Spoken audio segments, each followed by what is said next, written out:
The question that is dating allowed before marriage, and is there any punishment for sodomy? Sodomy and lesbianism. Is there any punishment? As far as sodomy and lesbianism is concerned, it's totally haram.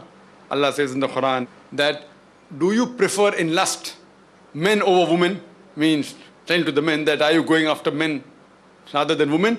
Talking about Qawmi Lut. Qawmi Lut. So it's haram in Islam. And lesbianism or homosexuality is haram. And even involving with children, there are hadith is totally haram. There is no permission. Coming to dating in Islam, dating, if we're talking about the modern style, like what people do, what we think dating, that is not allowed. Going, meeting a girl outside, going to the garden alone with her and seeing whether, trying and finding out what are her views and going to a movie and sitting on the last bench. Going to a movie is wrongly was at last bench. So the thing is that all these things, practices that are prevalent normally, is not allowed in Islam. There's nothing like love before wedding. LBW. No, LBW haven't created nothing in like love before wedding. But fine. But the Prophet also said that it is a sunnah, it is preferable you look at the girl you're going to marry.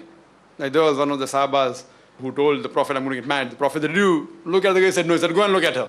So that doesn't mean you cannot interact with her, that you cannot select, that you cannot choose. The Prophet said that when you have to choose a life partner, there are 4 things in which a person looks at. One is virtue, second is wealth, nobility and beauty, and the best is virtue. So that means you can, if there is a proposal, if someone gets to you or you find and you come to know, fine, you can have a meeting with the would-be spouse, the girl, the would-be husband, the boy, the would-be wife. But when you meet, there should be a mahram along with you. Either the boy's sister or the girl's brother, because the Prophet said that if 2 foreign males, na mahram, alone in a closed room, the third person is the devil. So maintaining the modesty, maintaining the hijab level, surely you can meet the would-be husband or would-be wife, interact, exchange views, find out the views, no problem. Speak once, twice, thrice, 1 hour, 2 hours, no problem. But not in seclusion.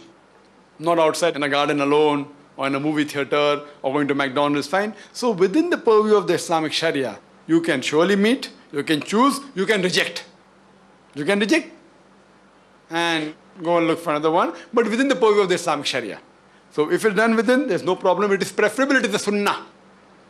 So if this is what you call this dating, it's allowed. Islamic dating is allowed. Non-Islamic dating is not allowed.